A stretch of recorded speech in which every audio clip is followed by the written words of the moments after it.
Let's get into the history on email a little bit here. This is a relatively new technology. I would assume gained momentum, I would say, like maybe in the mid 90s. So, obviously, here, whatever that is, 25 years later, this is still something that's brand new and unfolding. So, can you talk a little bit about when email really came onto the scene and how it's evolved since then? It came fast.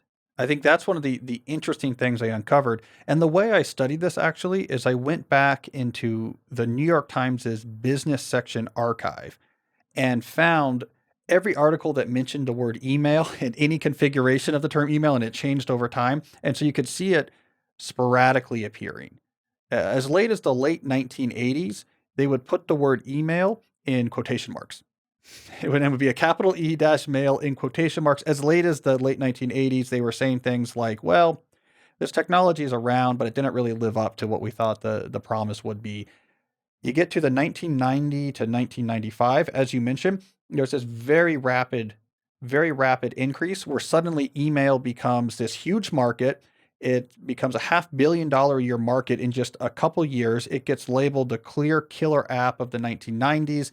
It goes from articles in the late 1980s where they're explaining to people what email is to 1995. This is one of the, if not the killer app of the entire decade and one of the most important pieces of software of the entire decade. They said it's spreadsheets in the 80s, email in the 90s. So this is important to understand. It came really fast.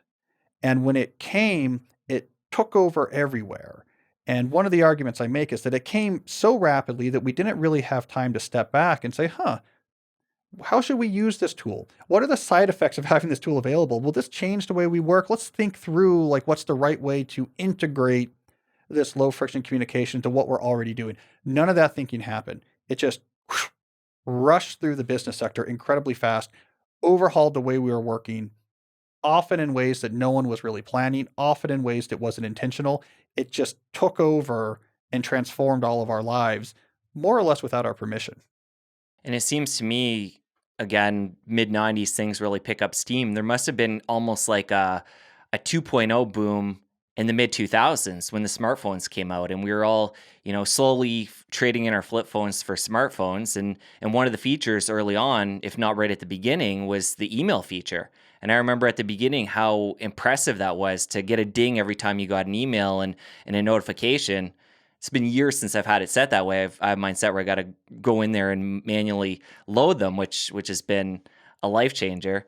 But talk about that. That must be another inflection point on the growth of email when the smartphones came out in mid 2000s.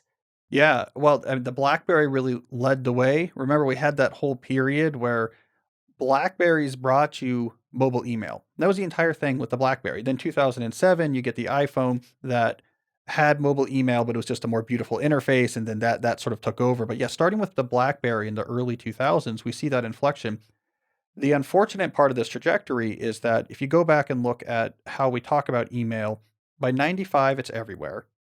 By 2000, you have people complaining about overload. It did not take very long before we felt completely overwhelmed by the amount of email that we were answering. It was in the maw of this newly emergent email overwhelm that we then throw smartphones into the picture. And what this did is it extended the temporal boundaries of this hyper communicative approach to work so that now you could be a part of all this back and forth before you got to the office. You could be a part of all this back and forth when you were home in the evening, on the weekends, when you're at your kids' soccer games, on vacation. And so it was a really unfortunate, I think, coming together of technologies because we got this workflow, which I call the hyperactive hive mind. Everyone just works things out on the fly, ad hoc communication. That emerged, metastasized, got overwhelming. And almost immediately after that, we found a way to take that hyperactive hive mind with us everywhere we went. That combination, I think, has led since in the last 10 to 15 years in a real sense of exhaustion and unhappiness with a lot of knowledge workers with their relationship with these tools and their work. And it's interesting to think too, as this picked up steam so quickly, you might have a better answer for this, but when did email, because nowadays you get an email and there's a certain latency period that's expected that you're going to respond by, whether it be, it's going to be different depending on the person and what that person does, but it might be a few hours, it might be by the next day or whatever it is. I would assume when smartphones came into the picture, that's when that expectancy would have, accelerated that narrowed that time frame. And we have evidence of this from the research of Leslie Perlow, who's a professor at the Harvard Business School. And so in the 2000s, when all of this was happening, when smartphones were taking off, she had a long engagement with the Boston Consulting Group. So high powered management consultants based obviously out of Boston. And she was really studying the impact of communication tools and smartphones on these high powered consultants.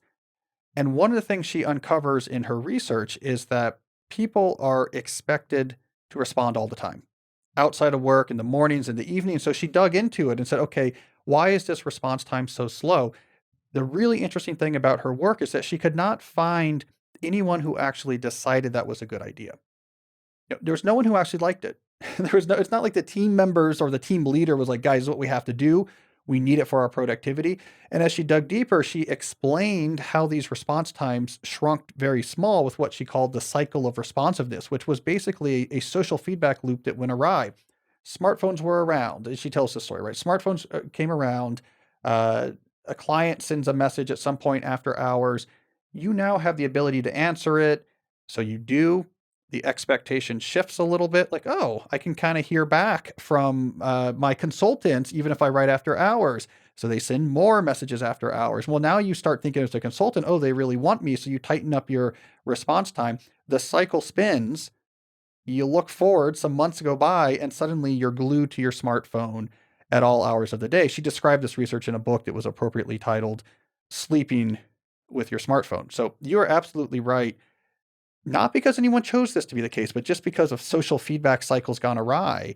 Once we could answer email more often, those implicit expectations of response times really shrunk. And that's what really brought us to that inflection point that by the time you get to 2015, 2016, when I'm really going deep on starting this book, people are just miserable. It's just, I am chained to this thing. It is Sisyphean. I can never keep up with it. I never get freedom from it. That was the state of affairs by the time I started working on this book. And it's interesting now too, and I'm guilty of this at times where I'll find, maybe a few hours on the weekend, maybe my daughter's having a nap and my wife's busy doing something, and I'll use that block to catch up on emails. So it's now crept in. And I know this is common too, because, I'm getting emails as well. And yeah, it's just like now we're creeping into nights, into weekends, and there's no barrier. Yeah, and here's the key part. I think this is foundational to the optimistic vision I ultimately give. We When we think about improving these habits, I think we too often just focus on ourselves and our own personal habits, and we think, well, I just need better hacks. If I just didn't check email on weekends, that'd be better. If I batched when I checked my emails, that would be better. If I just promulgated clear expectations about response times, that would be better. We sort of put it on ourselves. But one of my big arguments is the reason why we don't gain any traction with these hacks and this tips and this advice is because what we're not realizing is the underlying workflow by which we are collaborating in most of these teams and organizations is one that depends on unstructured back and forth ad hoc communication. So as long as this hyperactive hive mind workflow is basically the primary way that you collaborate, you can't get away from it. And then when you do try to get away from it, when you say, I'm going to do a Tim Ferriss autoresponder twice a day, that's all I'm going to check email, it doesn't stick because actually you have to check email more because you have 24 different ongoing processes, each of which has their own asynchronous conversation going back and forth. And you cannot let those all die for 4 hours because it's going to slow down other people. Everything is going to stop. And the big sort of foundational message of my optimistic vision is forget the hacks up here when we're thinking about our relation to the inbox. We have to replace the processes down here. We have to actually replace the hyperactive hive mind with specific alternatives that specify for this type of work.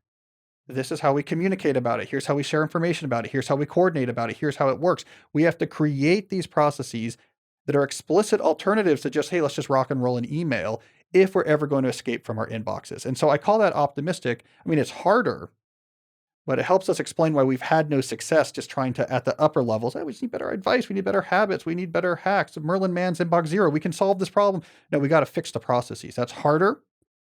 But if you do it, you can significantly reduce the pressure of the inbox and get to the world without email I'm talking about, which is a world not where email doesn't exist, but where email is like your physical mailbox. Maybe once a day you check it, there's some stuff in there, it's convenient, it's better than a fax machine, but it's not at the center of how you actually collaborate and get things done.